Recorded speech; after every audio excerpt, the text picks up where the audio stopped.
देख रहे हैं न्यूज बीट पारस जहांजेब के साथ। शरीफ इन, खान आउट, प्लस माइनस का गोल चक्कर और नया चेहरा, ये हैं वो बीट्स जिन पे बात करेंगे आज न्यूज बीट में।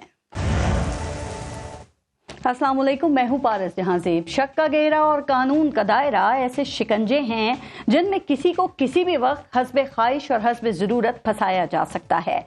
कभी कभी तो लगता है कि हम जिस दायरे में सफ़र कर रहे हैं वो दायरा कानून का दायरा है। सियासी इंजीनियरिंग हो या इलेक्शन मैनेजमेंट, पाकिस्तान में हर काम ऐन कानून के दायरे में किए जाने का पक्का रिवाज है। कानून के इस दायरे को हालात और वक्त के साथ छोटा या बड़ा करने की सहूलत हर वक्त मौजूद रहती है और अगर ज़रूरत ज़्यादा हो तो कानून का नया दायरा भी ऑर्डर पे बनवाया जा सकता है। यहाँ किसी को माइनस करना हो तो भी कानून के दायरे के तहत और किसी को प्लस करना हो तो भी कानून का दायरा, किसी से पार्टी छुड़वानी हो तो भी कानून का दायरा और किसी को पार्टी में शामिल करवाना हो तो भी कानून का दायरा, इलेक्शन करवाने हो तो भी कानून का दायरा और इलेक्शन मुलतवी करवाने हो तो भी कानून का दायरा, किसी को पार्टी का सरबराह बनाना हो तो फिर कानून का दायरा और किसी से सरबराही वापस लेनी हो तो भी कानून का दायरा, एक वजीर आजम को कुर्सी पर बिठाना हो तो भी कानून का दायरा और दूसरे को घर भेजना हो तो वो भी कानून का दायरा, मियां मोहम्मद नवाज शरीफ को ताहयात ना अहल करना हो तो कानून का दायरा और अगर आज उन्हें वापस अहल करना है तो भी सारा रिलीफ कानून का दायरा।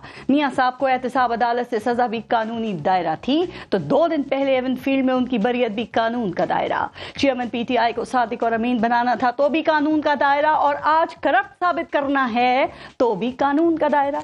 कल मियां मोहम्मद नवाज शरीफ को पार्टी की सदारत से हटाना था तो भी कानून का दायरा और आज इस ओहदे पर वापस लाना है तो भी कानून का दायरा। कल चेयरमैन पीटीआई को प्लस करना था तो भी कानून का दायरा, अब उनको पार्टी ओहदे से हटाना है, माइनस करना है तो भी कानून का दायरा। जनाब, कानून का ये दायरा इस मुल्क में कई हुकूमतें खा गया, वज़राए आज़मों को खा गया, सियासी पार्टियों को खा गया और यहाँ पर कभी कानून का ये दायरा इलेक्शन कमीशन के पास होता है, कभी सुप्रीम कोर्ट के जेर इस्तेमाल होता है और कभी एफआईए और नैब को इस दायरे का मालिक बना दिया जाता है। 2018 में मुस्लिम लीग नून इस दायरे के अंदर फंसी हुई थी तो आज पीटीआई इस दायरे के अंदर है। इलेक्शन कमीशन ने कानूनी दायरे को पीटीआई के लिए शक का घेरा बनाकर इंट्रा पार्टी इलेक्शन दोबारा करवाने का हुक्म दिया तो पीटीआई ने इस कानूनी दायरे के तकाजा इसको पूरा करने के लिए अपने ही चेयरमैन को खुद माइनस कर दिया। अब कानूनी दायरे के अंदर रहने और शक के घेरे के शिकंजे से बचने के लिए पीटीआई के इंट्रा पार्टी इलेक्शन कल हो रहे हैं। तो क्या अब पार्टी का चेयरमैन बदलने से पार्टी के नजरियात और सियासत का तरीका भी बदलेगा या ये तब्दीली सिर्फ मजबूरी में जरूरी है या फिर ये तब्दीली इलेक्शन में बैलेट पेपर पर बल्ले का निशान बरकरार रखने के लिए की गई है या फिर अब वो वक्त आ गया है कि चेयरमैन पीछे बैठकर पार्टी के सुप्रीम लीडर और दिलों के चेयरमैन का रोल अदा करेंगे। आज के प्रोग्राम में इन इश्यूज पे बात करेंगे, साथ साथ कुछ और मौजूआत को भी प्रोग्राम में शामिल करेंगे। आज के प्रोग्राम में हमें ज्वाइन किया है पाकिस्तान पीपल्स पार्टी के सीनियर रहनुमा हैं कमर जमान कायरा साहब, पीएमएल-एन के सीनियर रहनुमा हैं सेनेटर डॉक्टर आसिफ किरमानी साहब और पाकिस्तान तहरीक इंसाफ से हमें ज्वाइन किया है सेनेटर डॉक्टर हुमायूं मोहम्मद साहब ने। अस्सलाम वालेकुम, बहुत बहुत शुक्रिया आप सबका प्रोग्राम में शिरकत के लिए। पहले एक ब्रेक लेंगे, देखते रहिएगा news beat. Doctor Humayun Mohammad साहब, आपसे शुरू करते हैं। सर, एक माइनस प्लस का खेल मुल्क के अंदर चल रहा है और एक आपकी पाकिस्तान तहरीक इंसाफ में चल रहा है, तो क्या लगता है कल फिर बैरिस्टर गौहर जो हैं वो प्लस हो रहे हैं और क्या आप समझते हैं कि अब इलेक्शन कमीशन जो अब कल इंट्रा पार्टी इलेक्शंस हैं उनके लिए वो काबिल कबूल होंगे, उसे वो तस्लीम कर लेंगे?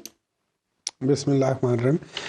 सबसे पहले तो देखिए ये प्लस माइनस का खेल जो है ना, ये तो पाकिस्तान की पॉलिटिक्स में बड़े अरसे से चल रहा है, आज से नहीं चल रहा है। इसको अगर आप सही मानों में देखें जो 1954, 52, 54 से ये चल रहा है। कभी एक को प्लस किया जाता है, कभी एक को माइनस किया जाता है। छोटा सा, जब किसी और को माइनस किया जाता है तो फिर आप लोग बहुत देखिए ऐसा होता है लेट्स पुट लाइक दिस, ठीक है। पाकिस्तान तहरीक इंसाफ ने भी गलती की है, बाकी लोगों ने जो बड़ी पार्टियां हैं जो 1970 से है या 1980 से हैं, उन लोगों ने ये गलतियां हर बार की हैं। पाकिस्तान तहरीक इंसाफ ने भी कर ली, ठीक है। So that doesn't mean I am not justifying it, what I am saying कि हम भी गलत कर रहे हैं। लेकिन पाकिस्तान तहरीक इंसाफ में जो सबसे बड़ा मेरे लिहाज से जो एक प्लस पॉइंट है कि हम लोग अपनी गलती से सीख लेते हैं। अच्छा।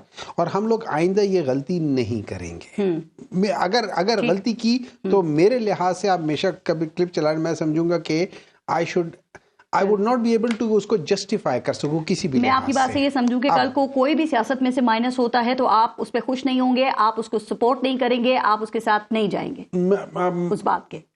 मेरे ख्याल में यही होना चाहिए, ऐसे होना चाहिए। आप ऐसा करेंगे? मैं इंशाअल्लाह ताला, अगर मैं और मेरी बात सुनी गई और अगर ना भी सुनी गई, मैं ये जरूर कहूंगा अपनी जात की हैसियत से, अगर मेरी कोई पोजीशन कोई हो तो मैं उसको भी।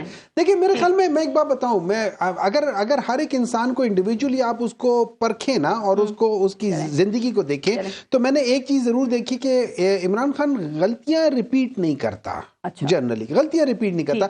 नई गलती शायद कोई भी कर ले, लेकिन वो गलती रिपीट नहीं करता। कल होने जा रहे हैं, आपको लगता है कि इलेक्शन कमीशन इसको कबूल कर लेगा, तस्लीम कर लेगा? चूंकि आज आपके जो वो साबिक रहनुमा हैं अकबर एस बाबर, वो भी गए हैं ना इलेक्शन कमीशन। देखिए इस तरह ये है कि मुझे समझ नहीं आती, मुझे ये समझ नहीं आती कि इलेक्शन कमीशन क्यों नहीं करेगा, मतलब उसको क्या वजह है कि वो इसको नहीं वो करेगा। अगर तो हम लोग बकौल उनके लेट से जो उन लोगों ने 2-3 इतराजात उठाए थे, हम उन इतराजात के अलावा करके हम एक इलेक्शंस कर देते हैं, जैसे बाकी पॉलिटिकल पार्टीज में हमने देखा हुआ है कि बिला मुकाबला लोग इलेक्शंस कर लेते हैं और बिला मुकाबला सारे इलेक्ट हो जाते हैं और वो इलेक्शंस माने भी जाते हैं। तो फिर हमने कहा कि व्हाई नॉट, मतलब जब सब कर रहे हैं तो हम, मतलब अगर आपने खाना पूरी करनी है, क्योंकि पाकिस्तान तहरीक इंसाफ खाना पूरी की आदी नहीं थी। आज अकबर एस बाबर गए ना सेक्रेटेरिएट, तो उन्होंने कहा कि वहां पे तो लग ही नहीं रहा था कि कल इलेक्शन है, तो इसी चीज को उठाते हुए कल कोई भी मतलब फिर एतराज़ात उठा सकता है, इलेक्शन कमीशन जा सकता है ना। मेरे लिहाज से with due respect to Akbar Sher Babar, ठीक है, वो वाकई उन्होंने इस पार्टी के लिए बड़ी खिदमत दी हैं, इसमें कोई शक नहीं है, no doubt about that. I have been there जब वो होते थे, लेकिन वो जब अपने रास्ते या वो जुदा कर गए या जब हमने उनसे जुदाई ले ली है, ठीक है, तो फिर उसके बाद अब उनको वहां जाने की जरूरत नहीं। थोड़ा सा आगे बढ़े सर, एक बात और बता दें, जानना चाहते तो उनकी गौहर खान साहब कह रहे हैं कि जब तक इमरान खान पर मुश्किल वक्त रहेगा या जब उनकी मुश्किलात खत्म हो जाएंगी और वो रिहा हो जाएंगे और अहल हो जाएंगे, तो ये वो पार्टी सदारत उनके हवाले कर देंगे, उनको वापस कर देंगे। तो गौहर खान के इख्तियारात का तयन कौन करेगा, या फिर तमाम बातें जो हैं, तमाम काम वो इमरान खान के अहकामात पे ही करेंगे और या खुद भी फैसले लेंगे या ले सकेंगे? अच्छा, इस तरह यह है कि हमने पिछले चंद सालों में बहुत कुछ देखा है। हमने ये देखा है कि अगर एक प्राइम मिनिस्टर है पाकिस्तान का और वो डिसीजन लेता है कि यार मैंने कॉफी पीनी है, तो वो पहले लंदन जाता है, पूछता है मैं कॉफी पी लूं, फिर वापस आके कॉफी पी लेता है। अब क्या होगा? ठीक है, तो अब अगर वो चीज हो सकती है तो फिर ये भी हो सकता है, इसमें कोई प्रॉब्लम नहीं होना चाहिए। ये तो पार्टी के, देखिए ये चेयरमैन होंगे, अबूरी चेयरमैन होंगे और डिफेक्टिव चेयरमैन इस वक्त पाकिस्तान तहरीक इंसाफ में वो ही रहेंगे। मुझे एक बात बताएं, पाकिस्तान में क्या हो रहा है, पाकिस्तान में बाकी पॉलिटिकल पार्टीज क्या कर रही हैं? ठीक है, यही काम कर रही है ना। तो ठीक है, आप तो दूसरे से सुन ले, हमारे यहाँ पे ये है कि इनके पास सारे इख्तियारात एज पर द लॉ इनके पास होंगे डिसीजन मेकिंग के। क्या वो कोई राय लेंगे इमरान खान से, नहीं लेंगे कोई डिसीजंस के? मेरे ख्याल में ये उनकी हद तक के वो लेना चाहते, लेंगे, नहीं लेना चाहते, नॉमिनेशन है, इस पे तमाम पीटीआई का इत्तेफाक है, सब इस पे मुत्तफिक हैं। आगे जो आपके उम्मीदवारों का चुनाव होगा और पार्टी टिकट्स की तकसीम होगी, उसको यही समझा जाएगा कि वो इमरान खान का ही फैसला तस्वुर हो रहा है। देखिए, let's put like this, according to party policy, according to party discipline, बहुत सारे लोगों को शायद इस पे इख्तिलाफ भी हो, ठीक है, लेकिन जो एंड में जो इलेक्शन जीतेगा वो जीतेगा। अब रही बात टिकट्स के लिहाज से पार्टी चेयरमैन के इख्तियार नहीं है हमारी पॉलिटिकल पार्टी में। हमारी पॉलिटिकल पार्टी में एक कमेटी बैठती है, वो कमेटी वो डिस्कस करती है और उसके बाद कमर कायरा साहब, सर पाकिस्तान की तारीख में एक और मरकजी सियासी जमात का लीडर पार्टी ओहदे से महरूम हो रहा है या पार्टी ओहदा उसको छोड़ना पड़ गया ना। तो सर इससे पहले अगर हम जाएं तो मियां साहब की नाअहली के बाद आपने देखा कि उन्हें पार्टी से दारा छोड़नी पड़ी। कारा साहब उससे पहले चले जाएं तो मोहतरमा बेनजीर भुट्टो की जगह अमीन फ़हीम साहब जो हैं वो सीनियर वाइस प्रेसिडेंट बने, उन्होंने पार्टी संभाली। उससे पहले अगर ना ही जाएं तो ज़्यादा अच्छा है, चूँकि उससे पहले तो वज़राए आज़म जो हैं वो शहीद भी हुए और फांसी भी दी गई। तो इस तमाम सूरत हाल को आप कैसे देख रहे हैं? देखिए, पहली बात तो ये है कि पीपल्स पार्टी की सूरत हाल तो बहुत मुख्तलिफ थी। हमारे लिए तो पीपल्स पार्टी को बैन कर दिया गया ना, पीपल्स पार्टी का रास्ता रोक लिया गया और हमने उस वक्त एक नई जमात रजिस्टर कराई थी जिसको हम पाकिस्तान पीपल्स पार्टी पार्लियामेंटेरियंस कहते हैं। और क्योंकि हमारा निशान तलवार हमें नहीं दिया जा रहा था तो उसके सरबराह जो है वो मखदूम अमीन फ़हीम साहब को बनाया गया था। अब ऐसी ही सूरत हाल कुछ मोर और लेस पीटीआई के साथ भी है, लेकिन एक सूरत ये भी है कि यहाँ पे खान साहब के खिलाफ एलिगेशंस हैं। वो एलिगेशंस सच्चे हैं, नहीं है, क्या है, वो प्रूफ तो अदालत में होंगे जी। लेकिन इस वक्त उनको उन केसेस की सूरत में गिरफ्तार किया गया है और उनको उनके खिलाफ एक केस कोई डिसाइडेड भी है, वो जिसकी वजह से उनकी डिस्क्वालिफिकेशन है। ऐसी सूरत हाल इससे पहले पीपल्स पार्टी की क़यादत को नहीं थी जी। जब मियां नवाज शरीफ साहब को डिस्क्वालीफाई किया गया उस वक्त उनसे पार्टी की सदारत ली गई तो उनको पहले डिस्क्वालीफाई किया, वो गलत हुए लेकिन वो डिस्क्वालीफाई हुए। अब भी ऐसी सूरत हाल है कि खान साहब के खिलाफ एक डिस्क्वालिफिकेशन है, एक वो ऑलरेडी मुख्तलिफ केसेस का सामना कर रहे हैं। लेकिन एक दिलचस्प स्टडी और ये भी है कि अकबर बाबर साहब का नॉमिनेशन नहीं लिया गया, हो सकता है कल वो जाके स्टे ले ले। वैसे तो बैरिस्टर साहब तो हमारे दोस्त हैं, हम तो उनको मुबारक देंगे, वो पार्टी के चेयरमैन मुंतखब हुए हैं। लेकिन एक चीज बड़ी दिलचस्प है कि बैरिस्टर गौहर खान को इमरान खान ने अपना जानशीन मुकर्रर कर दिया। ये खबर है आज मीडिया में चल रही है, ये पीटीआई की तरफ से चल रही है सर। और खान साहब जो कहेंगे उनकी मां पे ये हुआ। हमारी जमातों को जो ताना दिया जाता था खान साहब की तरफ से कि इनकी जमातों में तो सिर्फ लीडर बैठा होता है, वो जो कहता है उसी के मुताबिक सब कुछ चलता है, इनके हाथ तो सब बाकी माटी के मद्दू है। तो आज क्या अपनी जमात के अंदर भी चेयरमैन और जो बाकी ओहदे हैं उनकी हैसियत खान साहब ने यही साबित नहीं कर दी। अभी आपके भी जो टिकर चल रहे हैं वो यही है कि बैरिस्टर गौहर खान को इमरान खान ने जानशीन मुकर्रर कर दिया। कायरा साहब, लेकिन एक बात आपने अभी देखी, आप मोहम्मद साहब ने भी कहा ना जब सबके यहाँ चलता है तो हमारे यहाँ भी यही चल रहा है। लेकिन सर एक पॉइंट, एक नुक्ता जो इस हम पे तो एतराज था ना, हम तो थे खराब, हम तो थे गलत, ये तो सही लोग आए थे ना, इन्होंने तो ये गलतियां नहीं करनी थी और अगर खुद भी वही करनी है तो फिर हम पे एतराज क्यों? ठीक, लेकिन एक पॉइंट जो पीटीआई के सपोर्टर्स काफी उठा कायरा साहब, वो ये कहते हैं कि पीटीआई ने मौरूसियत के बजाय एक वकील को वो सामने लेके आए हैं, एक वकील का इंतखाब किया है, जबकि जो दीगर हमारे यहाँ सियासी जमातें हैं वो मौरूसियत की बुनियाद पर ही चल रही हैं। तो कायरा साहब आपको लगता है जैसा कि ये कह रहे हैं यहाँ पे मेरिट है या कोई ऑप्शन नहीं था? बताइए पारस, ये बताइए क्या मखदूम अमीन फहीम साहब मौरूसियत थे? नहीं। क्या गिलानी साहब मौरूसियत थे? क्या राजा परवेज अशरफ साहब मौरूसियत थे?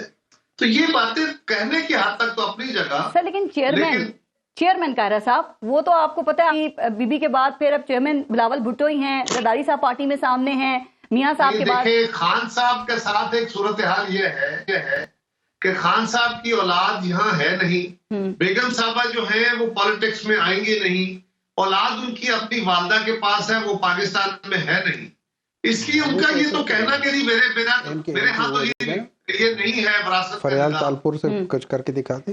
ठीक, लेकिन कायरा साहब डू यू थिंक इस तरह के जो फैसले होते हैं सर या कोई फर्क भी पड़ता है सर?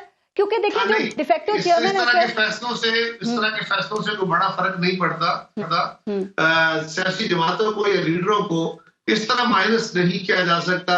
और ये भी देखें ना हमारे निजाम का कितना खोखलापन है कि सबको पता है कि गौहर साहब उन्हीं के नामजद हैं, उन्हीं की वजह से आए हैं और हम उनको बंद कर रहे हैं और गौहर साहब को अलाउ कर रहे हैं।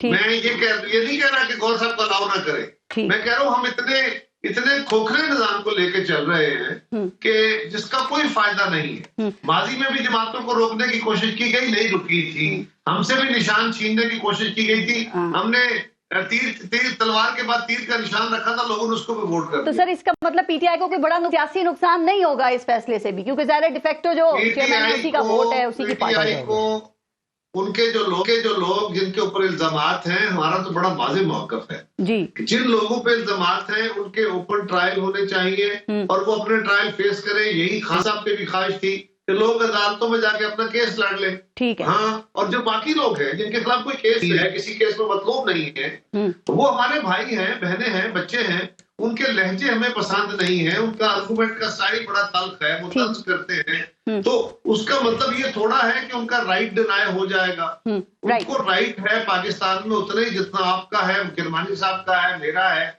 या सेनेटर साहब का है। बिल्कुल ठीक। आसिफ किरमानी सर, आप बैरिस्टर गौहर खान की ये जो नॉमिनेशन है इसको कैसे देखते हैं, और ये मियां साहब की नाअहली के बाद पार्टी क़यादत से महरूमी से आप इसे कितना मुख्तलिफ समझते हैं? सर मुझे याद है कि उस वक्त जब ये सेनेट के इलेक्शंस आप लोगों को लड़ने पड़े थे तो आप मियां, क्योंकि सुप्रीम कोर्ट का फैसला था, मियां साहब ने जो टिकट्स दिए थे वो कलअदम हो गए थे और आप लोगों को आजाद इलेक्शन लड़ने पड़े थे, तो ये फैसला कितना मुख्तलिफ है और नामजदगी को कैसे देखते हैं आप?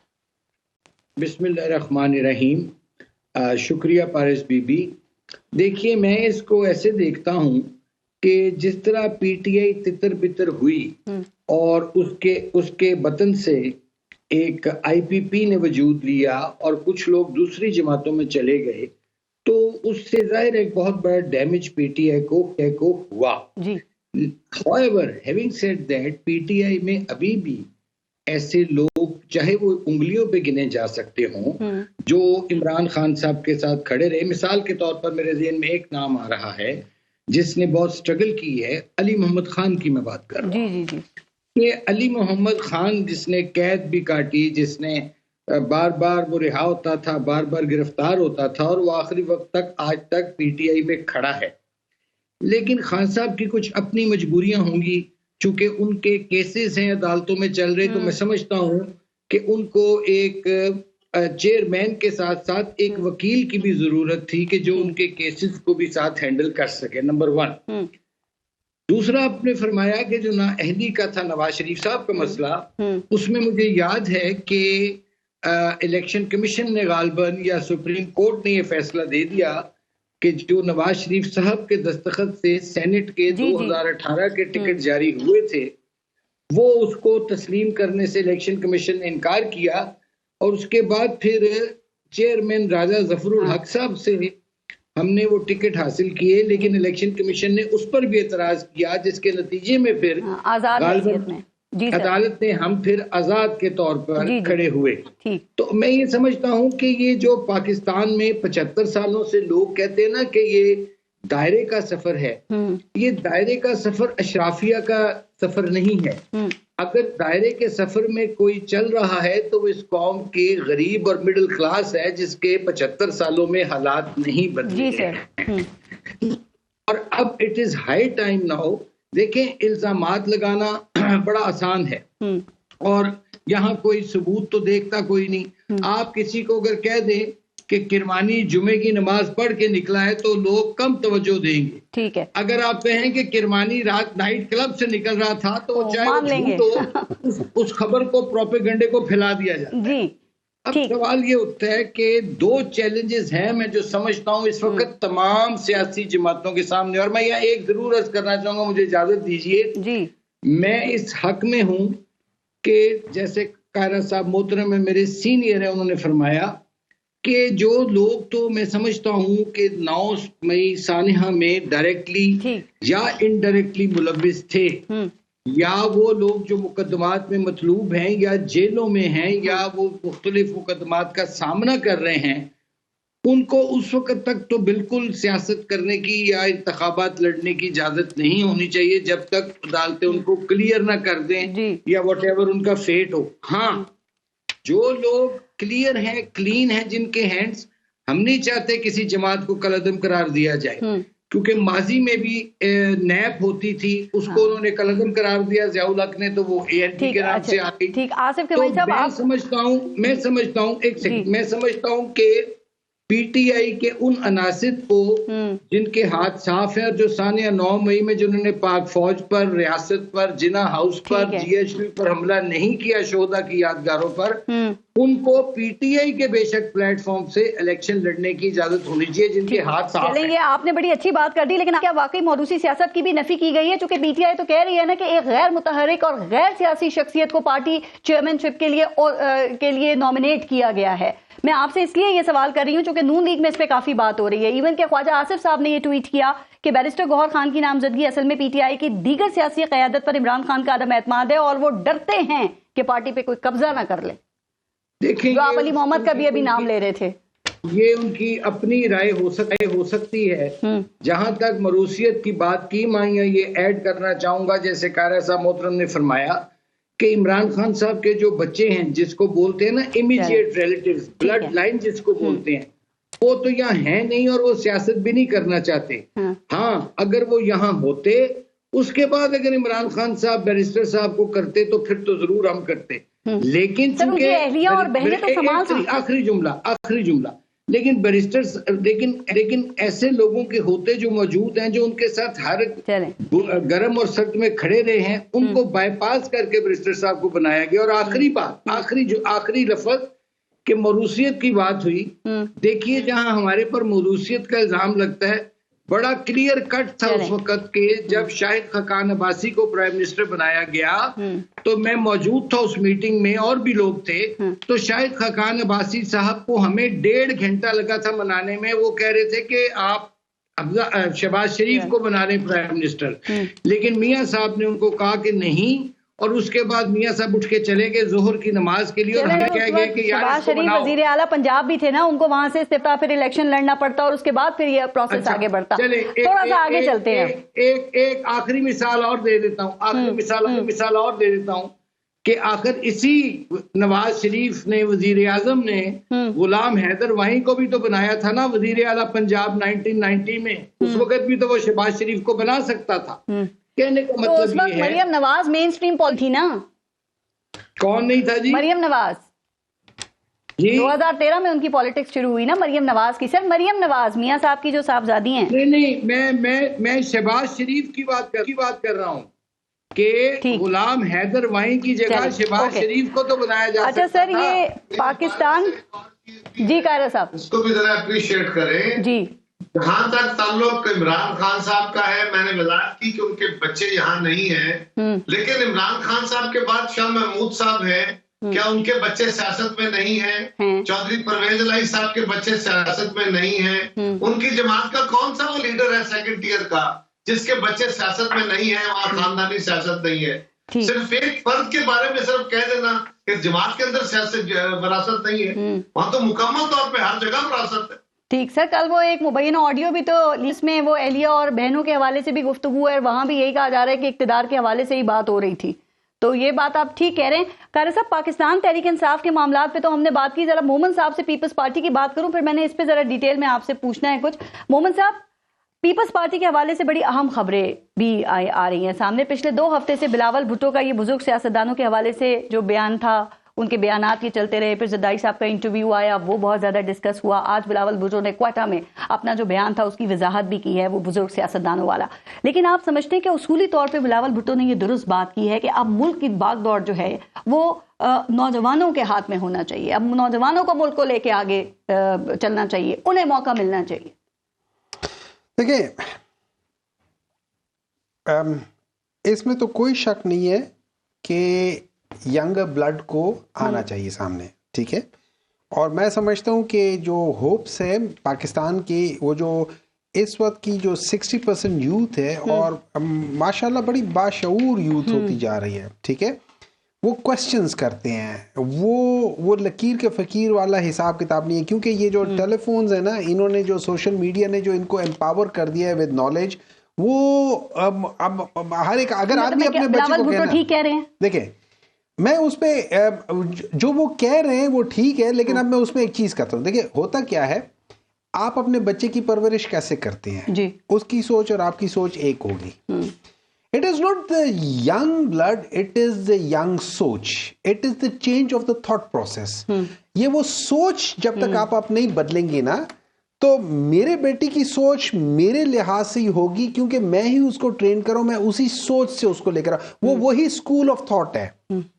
हमने उस स्कूल ऑफ थॉट को चेंज करना है, मतलब उस बच्चे को आजाद छोड़ा जाए। हाँ, नहीं उसकी हमने वो सोच लेकर आनी है जो मुख्तलिफ तरीके से सोचे। मतलब फॉर एग्जाम्पल हम ऐसे लोगों को लेकर आए जिनकी सोच, उस बच्चे को छोड़ेंगे तो वो इस तरह से सोचेगा ना जो आगे आप बात कहने जा रहे हैं, कि आप कह रहे हैं बात बिलावल भुट्टो की ठीक है। आजाद वो छोड़ेंगे नहीं। वो इसलिए नहीं छोड़ेंगे कि उन्होंने तो देखिए, उन्होंने सबसे ज्यादा नुकसान बिलावल भुट्टो को किसने दिया? अभी किसने दिया? आसिफ अली जरदारी साहब ने। उन्होंने कह दिया कि यार ये तो अभी ना तजुर्बेकार है, और उसी ना तजुर्बेकार बंदे को हमने अपना फॉरेन मिनिस्टर भी बनाया हुआ था। ना तजुर्बेकार होना कोई बुरी बात है? बुरी बात नहीं है, मैं उसकी बात नहीं कर रहा, मैं उसकी बात नहीं कर रहा हूँ कि बुरी बात है। हम तो चाहते हैं कि वो लोग आए जो कि वो करे। लेकिन उन्होंने कहा है कि यार ये ना तजुर्बाकार है, ये समझता नहीं है। उन्होंने कहा हमें सिखाने की जरूरत है, हमें सिखाना है बिलावल, सिखा के लेकर आओ ना। राइट। फिर आप उनको फील्ड में तो ना उतारो ना। साहब ने कल अपने जो यौम तासीस था पाकिस्तान पीपल्स पार्टी का जलसे में एक और बात की, मैं उस पर भी बताएं कि आप उस बात से भी इत्तेफाक करते हैं, चूंकि वो ये कह रहे हैं कि जो लीडर मुल्क को आगे लेके जाना चाहते हैं तो कुछ कुव्वतें उसको पीछे खींचती हैं। इत्तेफाक करते हैं आप उनकी इस बात से भी? देखिए इस तरह है, मैं आपको एक बात बताता हूँ, हमारे पाकिस्तान का जो सबसे बड़ा मसला है, और अगर मैं एविडेंस बेस्ड डिसीजंस की बात करता हूँ ना, मैं पाकिस्तान को देखता हूँ, मैं बांग्लादेश को देखता हूँ, मैं इंडिया को देखता हूँ, ये इसी रीजन के अंदर है, ठीक है। अच्छा, इस रीजन में ये है, मैं देखता हूँ कि यार करप्शन तो इंडिया में भी है, करप्शन बांग्लादेश में भी है, करप्शन पाकिस्तान में भी है, तो वो दोनों क्यों तरक्की कर रहे हैं और पाकिस्तान क्यों नहीं तरक्की कर रहा? तो मैं आहिस्ते आहिस्ते, वो कहते हैं ना बाय एलिमिनेशन ऑफ थिंग्स, कि भाई अच्छा ये उधर भी है, इधर भी है, उधर भी, इधर भी है, तो क्या चीज ऐसी है कि जो उधर नहीं और इधर है?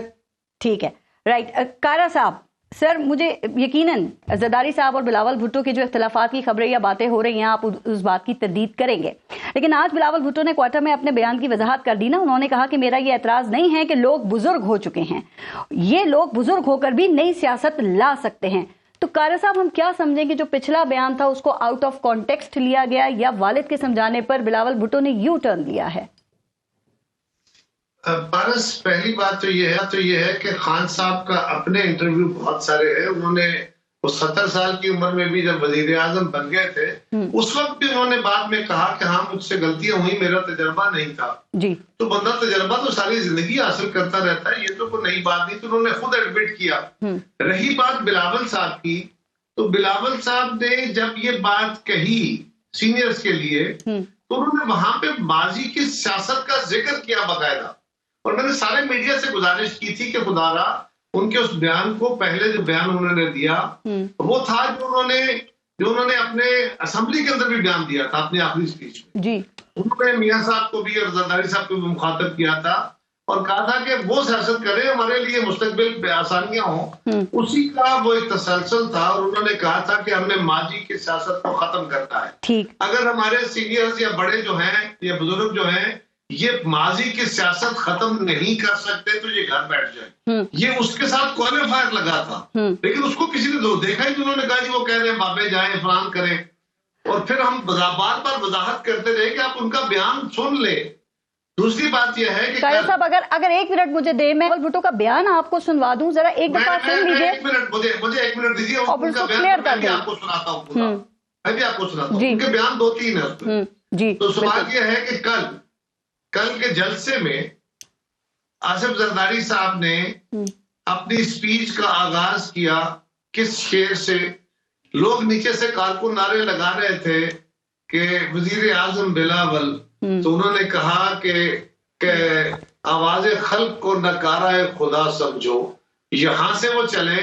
बिलावल साहब ने भी बहुत सारी बातें वाज़ेह कर दी, जरदारी साहब ने भी कर दी। उस इंटरव्यू के अंदर जो सवालात थे, सवाल के जवाब देते हुए बाल के जवाब दे जाता है, लेकिन उसका बड़ा वाज़ेह जवाब उन्होंने वहां पे दे दिया कल के जलसे में। कारे साहब, अगर उसको आप और ज्यादा क्लियर कर दें सर, देखें की जरूरत है सर, बिलावल भुट्टो जब जरूरत है बुजुर्ग सियासतदानों को साइड पे करने की बात करते हैं, नहीं है कि पाकिस्तान में सोच बदलने की जरूरत है। यहाँ हमें सीनियर से तजर्बाकारों को भी लेना है और नौजवानों। अच्छा कारे साहब, मुझे अपनी जाती राय बताइए, मैं आपकी जाती राय जानना चाहती हूँ कि जाती तौर पे कि बिलावल भुट्टो ना तजुर्बेकार हैं, चूंकि 2010 या 2012 से वो एक्टिव पॉलिटिक्स कर रहे हैं, तो कितना अर्सा दरकार होता है मुकम्मल तजुर्बे के लिए कारा साहब, या फिर ये जो सियासत के असरार रमूज है इनको सीखने के लिए? नहीं, पारस, मसला ये है कि वालिदैन जो होते हैं ना, हम बैठे सारे वालिदैन बुजुर्ग हैं,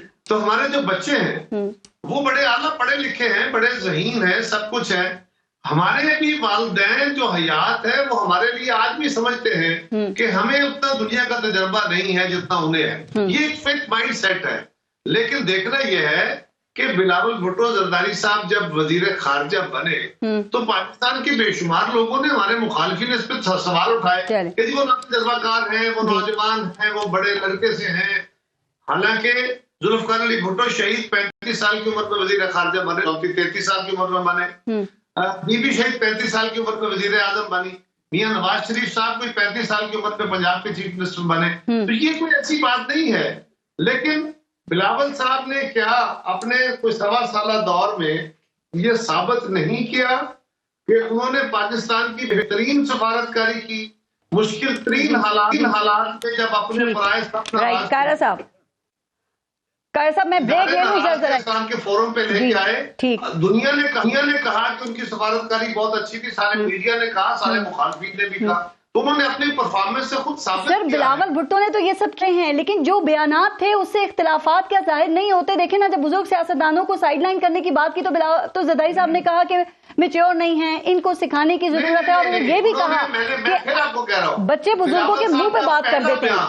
जब ये आया तो वो आप जरा निकाल लीजिए, आपके पास फुटेज होगी।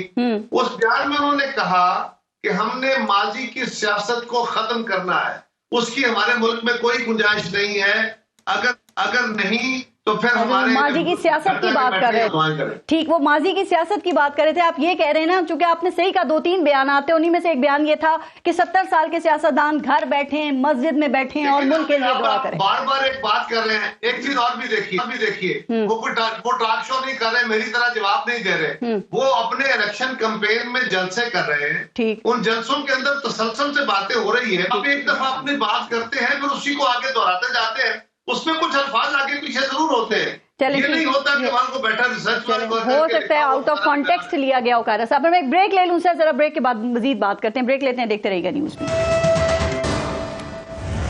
अच्छा किरमानी साहब, मियां साहब के रिलीफ की भी काफ़ी बात हो रही है, उस पर बात करने से पहले ज़रा मैं चाह रही हूँ कि पाकिस्तान पीपल्स पार्टी को कुछ शिकवे भी हैं। वो लेवल प्लेइंग फील्ड का काफ़ी शिकवा कर रहे हैं सर, और आपकी ये जो साबका इत्तेहादी जमात है वो ये कह रही है कि इस वक्त लेवल नून लीग के पास है और प्लेइंग फील्ड भी मुस्लिम लीग नून को ही दी गई है। तो उनके इस शिकवे का आप क्या जवाब देंगे? और कल यौम तासीस पे तकारीर भी सुनी होंगी ना आपने जरदारी साहब और बिलावल की, एक साथ ही बता दीजिएगा सर। उन्होंने भी महंगाई का जिम्मेदार आप ही की पार्टी को ठहराया है 16 माह में। वो कहते हैं वजीर आजम, वजीर खजाना और अहम कलमदान आप ही लोगों के पास थे। अब मुझे 2 मिनट इनायत कीजिएगा, सवाल बड़े कर दिए, मुझे प्लीज जवाब देने दीजिएगा। वो मुझे शायर का शेर याद आ गया है। वो कहता है कि एक उम्र तक मैं उसकी जरूरत बना रहा, एक उम्र तक मैं उसकी जरूरत बना रहा, फिर यूं हुआ कि उसकी जरूरत बदल गई। गुजारिश ये है कि जो ये बिलावल साहब फरमा रहे हैं, कल तक तो ये 16 महीने इन्होंने इत्तेहादी हुकूमत में शामिल रहे। वजीर खारजा का ओहदा कोई छोटा ओहदा नहीं होता, और उस दौरान तो इन्होंने कोई महंगाई की शिकायत नहीं की, महंगाई के बारे में बात भी ना की, बल्कि महंगाई का दिफा करते रहे और वो सारा मलबा डालते रहे पीटीआई पर। अच्छा, अब चूंकि ये सियासत आ गई है और इलेक्शन सर पे आ गए हैं और अब अवाम बड़े बाशऊर हो गए हैं बारिश बीवी, अब लोग आपकी ये सियासी बयानबाजी और हवाई फायरिंग और झूठे इल्जामात में नहीं आते। लोग अब कारकर्दगी की बुनियाद पर वोट देंगे, और मेरी अब बात लिख लीजिएगा कि जिसकी कारकर्दगी होगी उसको लोग वोट देंगे। अब वो जाहिर है डिफ्लेक्ट कर रहे हैं पीएमएलएन पर, और वो जो इल्जामात लगा रहे हैं उसका लेकिन कोई सबूत साहब वो सारा महंगाई का मलबा आप पे डाल रहे हैं। वो कह रहे हैं 60 डील पहले मिफ्ता ने की, फिर डार साहब ने की, तो किसी को तो जवाब देना पड़ेगा ना इस महंगाई का। आप तो बहुत वोकल रहे हैं इसके ऊपर, आपके ज्यादातर ट्वीट्स महंगाई के ऊपर होते हैं सर, लेकिन किसी को तो ये उठाना पड़ेगा, रिस्पॉन्सिबिलिटी लेनी पड़ेगी सर। देखिए मैं कब भाग रहा हूँ, बात तो बिलावल साहब की हो रही है। अब आपने मेरी बात की है तो मैं अपना जवाब दे रहा हूं। वो आप ही को ब्लेम दे रहे हैं कि आप 16 महीने का हमें कोई क्रेडिट ना दें, कतन कोई क्रेडिट ना दें, लेकिन आप हमें इतना तो क्रेडिट दें कि जो सुबह दोपहर शाम एक मंत्रा चलता था कि पाकिस्तान अब डिफॉल्ट हुआ, तो वो शहबाज शरीफ को क्रेडिट दें, इसहाक डार को दें, और कि पाकिस्तान डिफॉल्ट से बचा, वरना श्रीलंका से बदतर हालात होते। और फिर इन्हीं बिलावल साहब ने असेंबली के फ्लोर पर या गालबन स्टेटमेंट दी थी और उन्होंने कहा कि पाकिस्तान को बचा लिया गया है डिफॉल्ट से, और उन्होंने शहबाज साहब को शहबाज स्पीड का नाम दिया और कराची के लिए कहा कि काश ये शहबाज स्पीड हमारे सिंध में होती। जी बिल्कुल। अब ये मामला है, देखिए सियासत है, हर सियासी जमात ने अपनी सर मामला वही है जो शेर आपने अपने स्टार्ट में पढ़ा था, मामला वही है जी, मामला वही है जो शेर आपने भी अपनी गुफ्तगू के शुरू में पढ़ा था कि अब जरूरत नहीं रही। मामला वो है कि जी वो लाडला बनना चाहते हैं, ठीक है, लेकिन लाडला कौन होगा उसका फैसला 8 फरवरी को होगा, ठीक सर, जब अवाम वोट डालेंगे, जिसको अवाम वोट डालेंगे वही लाडला। एक और बात मैं चाह रही हूँ जरा आप दोनों उस पर भी कमेंट कर दें। सर लाडला वो कह रहे हैं कि बनना चाहते हैं बिलावल, लेकिन 8 फरवरी को फैसला होगा, तो 8 फरवरी को फैसला होगा या ये फैसला इस वक्त हो चुका है? और दूसरा मोहम्मद साहब, मियां Nawaz Sharif Avon field reference में बरियत जो उनकी हुई है उसको आप कैसे देखते हैं? देखिए, मैं जो बरियत हुई है उस पर पहले कर लेता हूँ, लाडले पे बाद में जरा कमेंट कर लूंगा। देखिए, बरियत के मामले में अगर तो 2016 में एक नैब वालों ने एक रेफरेंस दायर किया था, उस वक्त के जो चेयरमैन ने वो उसके ऊपर पूरी जीआईटी बैठी थी, उन्होंने कोई 10 वॉल्यूम बनाए थे। सजा हो या बरियत, कानून के दायरे में सब कुछ हुआ है। सुन लेना बात, सुन लेना, सब कुछ हुआ था, ठीक है। उसके बाद उस चीज के ऊपर एक फैसला आया था। अब नैब वालों ने कहा है कि हम वो चीज वापस लेते हैं, हम इनके ऊपर केस नहीं करते, हम अपना रेफरेंस वापस लेते हैं। अपील में उन्होंने कहा तो 2 दिन के अंदर अंदर, बल्कि 5 मिनट के अंदर अंदर सारा काम हो गया, ठीक है। अब सवाल ये होता है, मेरा सवाल है कि अगर उस वक्त का चेयरमैन 2016 में जिसने ये किया था, अगर वो गलत था तो उसको सजा मिलनी चाहिए। अच्छा, अगर आज का गलत है तो इसको सजा मिलनी चाहिए। इन दोनों ठीक नहीं हो सकते, दोनों में से एक गलत है। क्योंकि उस वक्त आपने पूरी जीआईटी बनाई, उसके ऊपर एक हुआ था, पता नहीं 8 से 10 बंदे थे, उसमें आईएसआई वाले भी बैठे थे, उसमें एमआई वाले भी बैठे थे, उसमें एफआईए वाले भी बैठे थे, उसमें सारे बैठे हुए थे और उन्होंने मिलके ये चीज किया था। अगर गलत हुई या बरियत गलत हुई, देखिए मुझे नहीं मालूम, इनमें से एक चीज गलत हुई है, या सजा गलत थी या बरियत गलत थी। अगर सजा गलत थी तो जिन लोगों ने वो केस बनाया उसको सजा दो। कहती है सियासी केसेस से प्रोसिक्यूशन जो है वो जायदाद का ताल्लुक ही नहीं साबित कर सका मियां साहब की। अगर सियासी केसेस थे और जिस जीआईटी ने, जिस नैब ने ये रेफरेंस दायर किया था, उनको सजा मिलनी चाहिए। ठीक है। अगर उसके बाद वो ठीक थे, आज गलत तो इनको कर ले। अब बात आ जाती है वो लाडले वाली बात, उसमें मैं कमेंट कर देता हूं। देखिए, मेरी नजर में विद ड्यू रिस्पेक्ट, एक होता है लाडला, एक होता है बिगड़ी हुई औलाद।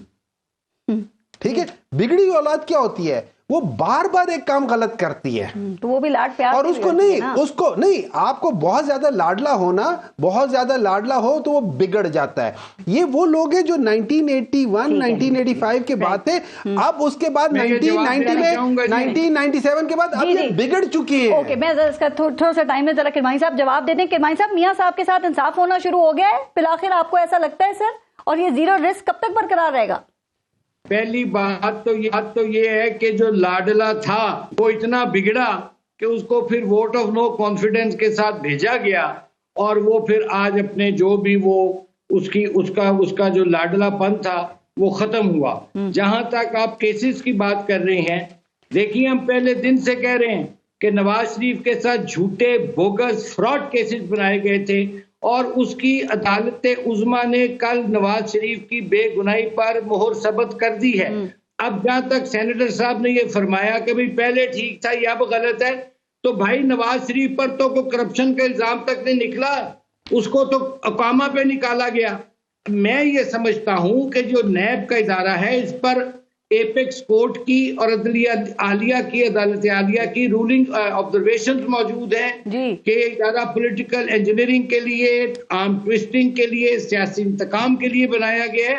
मैं जाती तौर पर समझता हूं कि दीगर पाकिस्तान में एहतसाब के इदारे मौजूद हैं।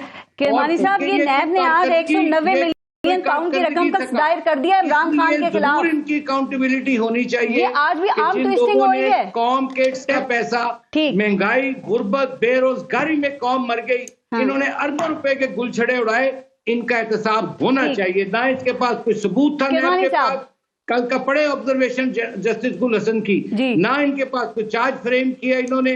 वो कहाँ गई वॉल्यूम 10 जो हमें डराते थे? कहाँ है? निकालो वो वॉल्यूम 10, बताओ लोगों को। वो इसलिए कि ये सारा फ्रॉड था, ये बोगस केस थे, नवाज शरीफ बेगुनाह था। अल्लाह ने किरमानी साहब एक लास्ट कमेंट उस पर मोहर सबत की। किरमानी साहब, अगर आप कह रहे हैं कि नैब आर्म ट्विस्टिंग के लिए इस्तेमाल होता रहा, तो अब जो कुछ नैब कर रहा है, क्या इस वक्त भी आर्म ट्विस्टिंग ही की जा रही है, लेकिन पार्टी डिफरेंट है? देखिए मैं ये समझता हूं कि इस वक्त नवाज शरीफ ने अपने मुकदमात, झूठे मुकदमात का फैसला किया जी। अगर पीटीआई समझती है कि उनके साथ ज्यादती हो रही है तो वो अदालतें मौजूद हैं।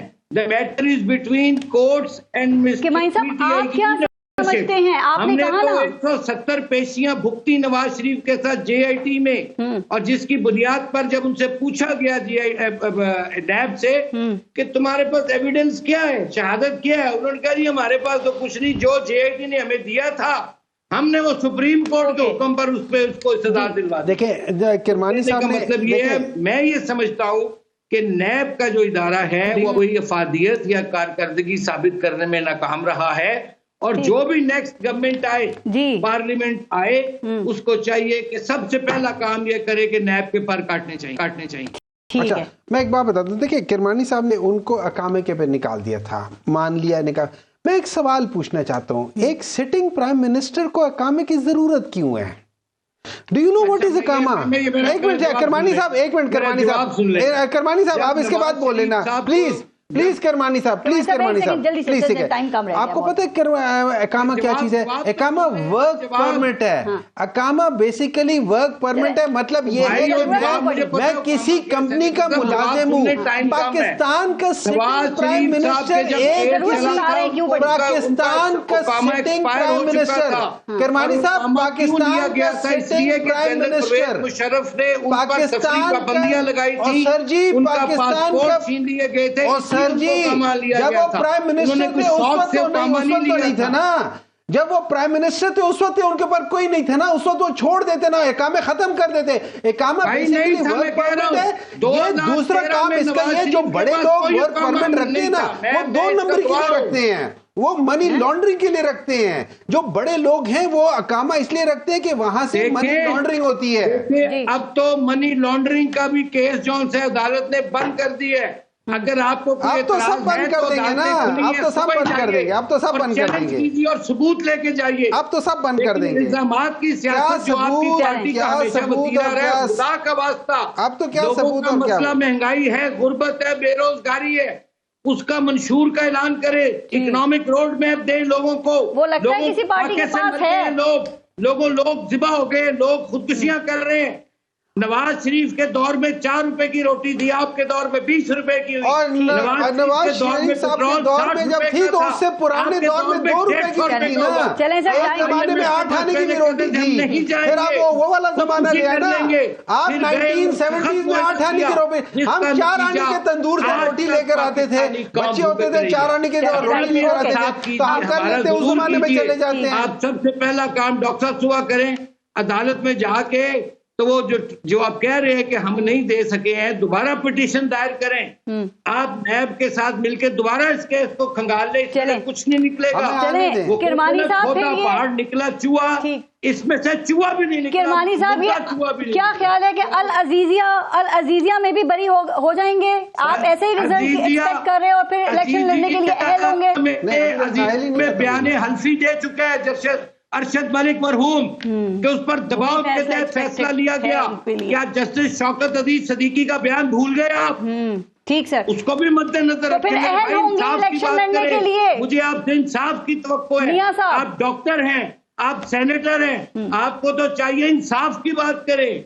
अब तो इंसाफ की बात करें। देखिए मैं इसका नहीं कह रहा हूँ, मेरा सिर्फ एक सिंपल क्वेश्चन है। कमर ज़मान कायरा साहब अगले किसी प्रोग्राम के लिए रख लेते हैं। डॉक्टर मोहम्मद साहब बहुत बहुत शुक्रिया आप सबका प्रोग्राम में शिरकत के लिए। अपना और अपने मुल्क का ख्याल रखिए। पारस जहां से इजाजत दीजिए।